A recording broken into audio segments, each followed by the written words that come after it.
बिस्मिल्लाहिर्रहमानिर्रहीम। अस्सलाम वालेकुम। उम्मीद है आप लोग खैरियत से होंगे। तो आज हम अपने कोर्स का बाकायदा से आगाज़ करते हैं। हमारा जो सब्जेक्ट है वो है मॉलिक्यूलर बायोलॉजी। तो मॉलिक्यूलर बायोलॉजी में हम कौन कौन सी चीज़ें पढ़ेंगे। मॉलिक्यूलर बायोलॉजी बेसिकली जब हम सेल्स की प्रोटीन और डीएनए लेवल तक इसकी स्टडी करवाते हैं तो इसको हम मॉलिक्यूलर बायोलॉजी कहते हैं। मतलब हम सेल्स की स्टडी प्रोटीन और डीएनए और आरएनए लेवल पर करते हैं तो इसको हम मॉलिक्यूलर बायोलॉजी कहेंगे। सही है। अब जो मॉलिक्यूलर बायोलॉजी में बेसिकली हम क्या पढ़ेंगे, तो इसमें हम पढ़ेंगे डीएनए रिप्लिकेशन। फिर इसे ये डीएनए रिप्लिकेशन हम मुख्तलिफ सेल्स में पढ़ेंगे, मतलब प्रोकैरियोटिक में भी पढ़ेंगे और यूकैरियोटिक सेल्स में भी पढ़ेंगे। इसी तरह फिर ट्रांसक्रिप्शन है, फिर ट्रांसलेशन है, और ये दोनों हम प्रोकैरियोटिक सेल्स में भी पढ़ेंगे और यूकैरियोटिक में पढ़ेंगे।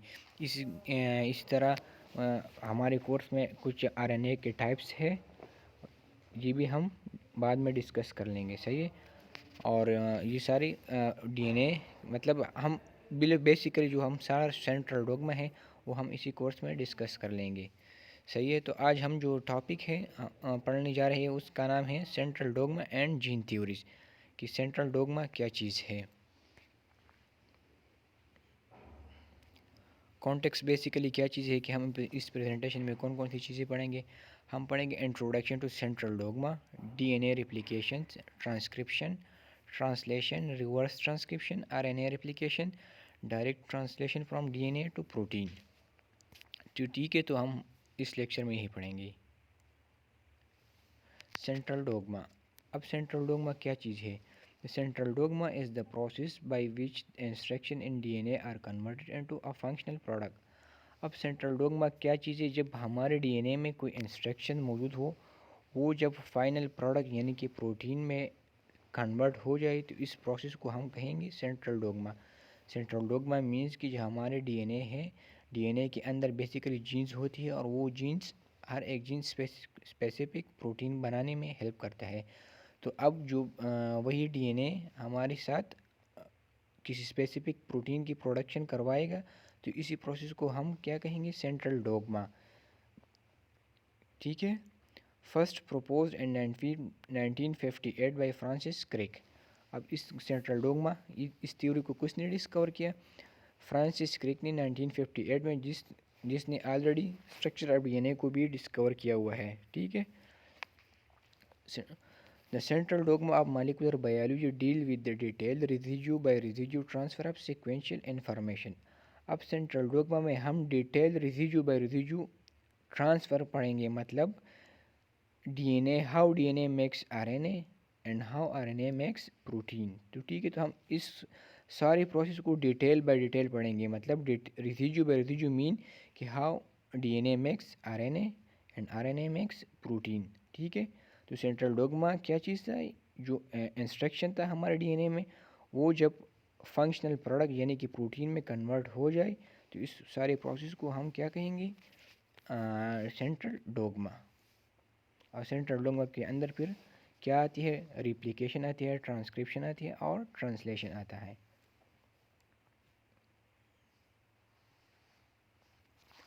अब 3 major classes of such biopolymers.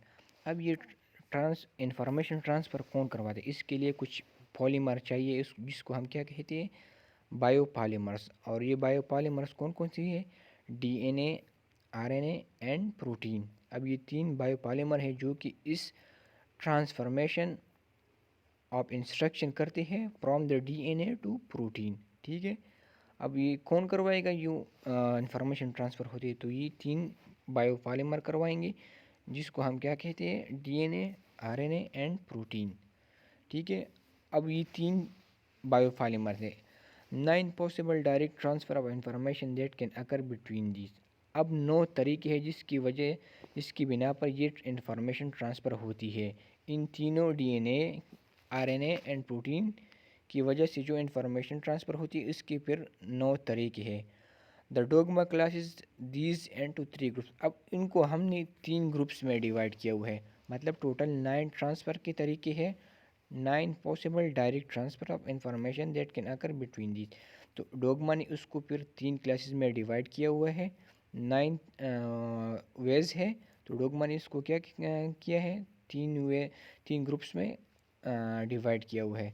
अब वो तो हर एक ग्रुप फिर ईच कंटेन ऑफ 3, ठीक है। डोग्मा ने 9 टोटल 9 तरीके हैं। तो डोग्मा ने इसको 3 ग्रुप्स में डिवाइड किए हुए और फिर each group consist of 3 transfers, जैसे कि 3 general transfer believed to occur normally and most cells. अब क्या होगा, 3 जनरल ट्रांसफ़र होंगी जो नॉर्मली हमारी सेल्स में होती है। 3 special transfer known to occur but only under a specific condition in case of some viruses or in laboratory, ठीक है। अब ये स्पेशल ट्रांसफ़र है जो कि एक एक्सेप्शनल केसेस में होती है और कुछ वायरसेस में भी इस तरह का स्पेशल ट्रांसफ़र होता है। 3 अननोन ट्रांसफ़र, ठीक है, बिलीव्ड नेवर टू अकर, जो कभी होते ही नहीं, सही है। तो अब 9 होते, फिर इसको हमने 3 ग्रुप्स में डिवाइड किया हुआ था, ठीक है। तो 3 ग्रुप्स में पहले वाला था जनरल ट्रांसफ़र, फिर इसके बाद था स्पेशल ट्रांसफ़र और इसके बाद था 3 अननोन ट्रांसफ़र। अब जनरल ट्रांसफ़र में ये किस तरह होता है, अगर आप इस टेबल को देख ले पहले वाले कॉलम को, तो इसमें डीएनए से डीएनए बनेगा, फिर डीएनए से आरएनए बनेगा और आरएनए से फिर प्रोटीन बनेगा, ठीक है। ये जनरल ट्रांसफ़र होते हैं जो हमारी नॉर्मली हमारे सेल्स के अंदर होती है, वो जनरल ही होती है। मतलब डीएनए से डीएनए बनेगा, रिप्लिकेशन हो गया, डीएनए से आरएनए बनेगा, ट्रांसक्रिप्शन होगा, और आरएनए से प्रोटीन होगा, ट्रांसलेशन। अब स्पेशल ट्रांसफ़र क्या है, स्पेशल ट्रांसफ़र में आरएनए से डीएनए बनेगा, फिर आरएनए से आरएनए बनेगा और डीएनए से प्रोटीन बनेगा। अननोन में कौन सी है, protein to DNA, protein directly convert होगा डीएनए में, या प्रोटीन डायरेक्टली कन्वर्ट होगा आरएनए में, और या प्रोटीन डायरेक्टली कन्वर्ट होगा प्रोटीन में, ठीक है।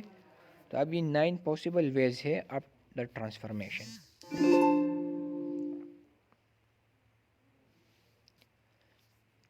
इसकी जो हम मेन पढ़ेंगे, चूँकि सेंट्रल डोग्मा में 3 मेन प्रोसेस इन्वॉल्व है। सबसे पहले क्या था, रिप्लिकेशन, इसके बाद है ट्रांसक्रिप्शन और लास्ट में है ट्रांसलेशन। तो आज जो हम पढ़ेंगे वो हम ओनली रिप्लिकेशन पढ़ेंगे, डीएनए रिप्लिकेशन, और ट्रांसक्रिप्शन और ट्रांसलेशन हम दूसरे लेक्चर में पढ़ेंगे, ठीक है। तो अब क्या है DNA replication, what is DNA replication, production of 2 identical replicas. अब डीएनए रिप्लिकेशन ये कि जब एक स्ट्रैंड से 2 आइडेंटिकल स्ट्रैंड बन जाते हैं, ठीक है। अब आप इस डायग्राम को देखें तो ये क्या है, ये पहले वाला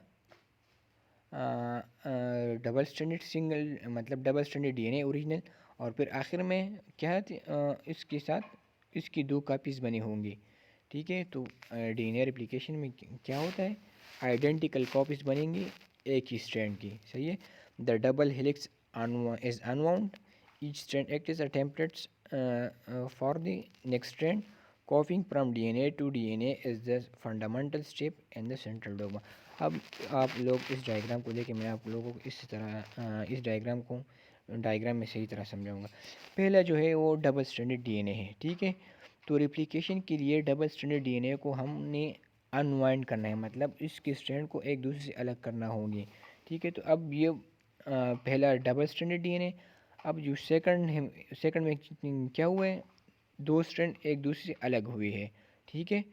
अब दोनों स्ट्रैंड्स के दरमियान जो बॉन्ड्स थे वो ब्रेक हुए हैं।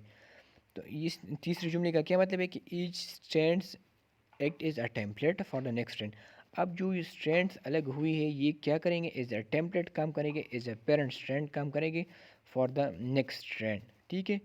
अब जो ये अलग हुई ये तो टेम्पलेट या पेरेंट काम करेंगे, लेकिन जो नए बनेंगे वो इसी को फॉलो करेंगे, टेम्पलेट स्ट्रैंड को फॉलो करेंगे, सही है।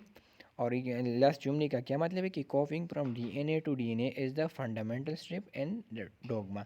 मतलब ये कह रही है कि DNA replication is a fundamental step है सेंट्रल डोग्मा में।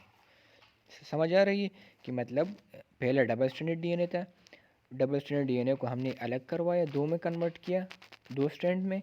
अब वही 2 स्ट्रैंड, एक स्ट्रैंड के साथ एक ओरिजिनल होगा और दूसरा नया बनेगा। इसी तरह दूसरी स्ट्रैंड में भी एक ओरिजिनल होगा और दूसरा नया बनेगा। तो फाइनल में हमारे साथ 2 कॉपीज़ बन जाएंगी, एक स्ट्रैंड्स की 2 कॉपीज़ बन जाएंगी। इसी को हम डीएनए रिप्लिकेशन कहते हैं।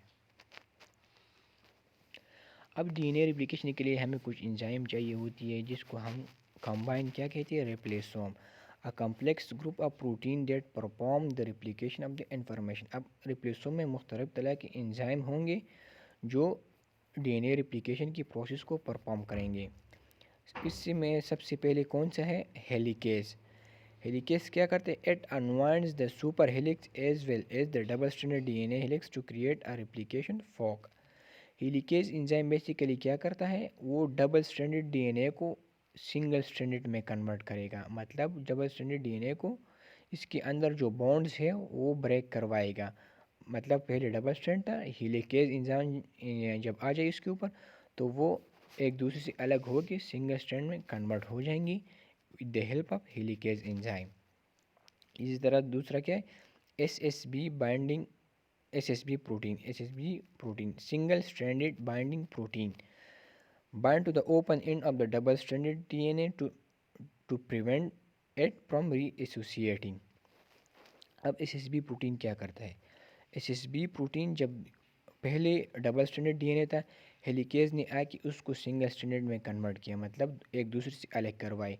अब ये इस डीएनए, अब ये क्या है, ये अनस्टेबल होता है, ये दोबारा एक दूसरे के साथ जोड़ते हैं, ठीक है, दोबारा डबल स्ट्रैंडेड बनाते हैं। तो इसको स्टेबल रखने के लिए, सिंगल स्ट्रैंडेड को स्टेबल रखने के लिए एक और एंजाइम है जिसको हम क्या कहते हैं, सिंगल स्ट्रैंडेड बाइंडिंग प्रोटीन, ठीक है, एसएसबी प्रोटीन, जो कि सिंगल स्ट्रैंडेड को स्टेबल करते हैं और मतलब ये उसको double stranded from prevent it from री एसोसिएटिंग, ताकि वो दोबारा एक दूसरे के साथ जुड़ ना जाए, ठीक है।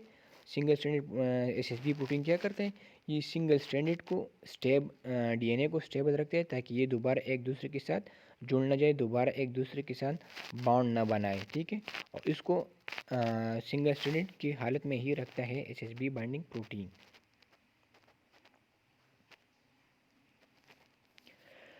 RNA primase.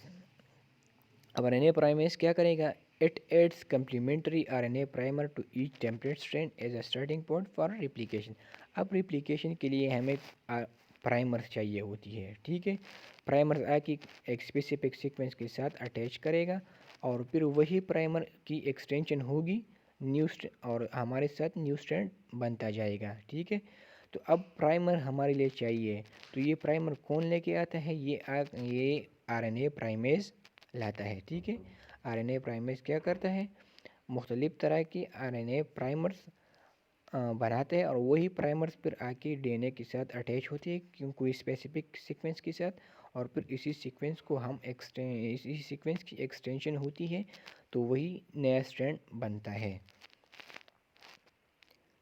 DNA polymerase 3। अब ये मुख्तलिफ तरह की एंजाइम हैं जो डीएनए रेप्लिकेशन में यूज़ होते हैं। तो डीएनए पॉलीमरेज 3 क्या करता है, it read the existing template chain from its 3 end to its 5 end and adds new complementary nucleotide from the 5 end to the 3 end of the daughter chain। अब इसको हम जब आगे डायग्राम इसको हम सही तरह वही एक्सप्लेन करेंगे। ये क्या करता है कि डीएनए पॉलीमरेज स्ट्रैंड को रीड करता है किस डायरेक्शन में, 3 to 5 प्राइम ये रीड करेगा और इसी के साथ साथ ही न्यूक्लियोटाइड को उठाकर प्राइमर के साथ अटैच करवाएगा और इस तरह स्ट्रैंड की न्यू स्ट्रैंड की इलोंगेशन होगी और फाइनल में हमारे साथ न्यू स्ट्रैंड फिर बन जाएगा, सही है। ये हम जो अब नेक्स्ट डायग्राम आ रहे हैं मैं उसको वहीं पर सही तरह एक्सप्लेन करूँगा। डीएनए पॉलीमरेज 1 क्या करते हैं, DNA polymerase 1 remove the RNA primer and replace it with DNA. अब जो प्राइमर्स हमारे साथ अटैच हुए है वो तो आरएनए प्राइमर है ना, तो इसीलिए ऑलरेडी सारा सेल का क्या है, वो डीएनए है। तो जब वही आरएनए प्राइमर वहाँ पर जो प्राइमर होता है वो तो आरएनए होता है, तो सेल्स को सेल को तो सारा डीएनए चाहिए होता है, तो इसीलिए वो आरएनए प्राइमर को रिप्लेस करने के लिए हमारे साथ एक एंजाइम है डीएनए पॉलीमरेज 1 जो कि वही आरएनए प्राइमर को रिप्लेस करेगा विद डीएनए। मतलब आरएनए प्राइमर रिप्लेस होगा डीएनए प्राइमर में, ठीक है। अब डीएनए लाइगेज क्या करता है, ये एक और एंजाइम है, it join the two Okazaki fragment with phosphodiester bond to produce a continuous chain. अब जब रिप्लिकेशन होती है तो हमारे साथ दो स्ट्रैंड बनते हैं, एक होता है लीडिंग स्ट्रैंड और दूसरा होता है लैगिंग स्ट्रैंड। तो लैगिंग स्ट्रैंड इस तरह होता है, एक लीडिंग स्ट्रैंड तो कंटिन्यूसली नया स्ट्रैंड बन जाता है, लेकिन लैगिंग स्ट्रैंड में मसला ये होता है कि वहाँ पर छोटे छोटे फ्रेगमेंट बन जाते हैं और फिर वही फ्रेगमेंट को एक दूसरे के साथ जोड़ने के लिए एक एंजाइम है जिसको हम कहते हैं डीएनए लाइगेज। तो डीएनए लाइगेज क्या करते हैं, जो ओकाज़ाकी फ्रेगमेंट है, जो फ्रेगमेंट बनते हैं उसको हम ओकाज़ाकी फ्रेगमेंट कहते हैं। लैगिंग स्ट्रैंड में जो जो फ्रेगमेंट बनती है उसको हम ओकाज़ाकी फ्रेगमेंट कहते हैं।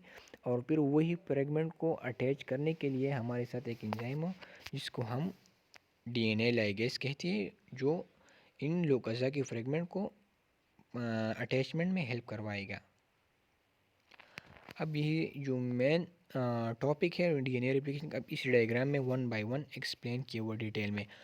अब आप देखें, सबसे पहले वन पर फोकस करें, ठीक है। वन में क्या लिखा है कि helicase unwind the parental double strand. Helicase क्या करते हैं, मैंने आपको पहले भी बताया कि हेलिकेज डबल स्ट्रैंडेड डीएनए को सिंगल स्ट्रैंडेड डीएनए में कन्वर्ट करेगा। डबल स्ट्रैंड इनके दरमियान जो बॉन्ड है उसको ब्रेक करवाएगा। तो जब बॉन्ड ब्रेक हो जाती है तो इसी तरह स्ट्रैंड एक दूसरे से अलग हो जाते हैं। तो हेलिकेज का काम क्या है, unwind the parental double stranded DNA, ठीक है। टू पे आ जाए तो टू पे क्या लिखा है कि single strand binding protein stabilize the unwound parental DNA. अब मैंने आपको बताया कि एसएसबी प्रोटीन, ये वही की बात कर रहे हैं कि सिंगल स्ट्रैंड बाइंडिंग प्रोटीन।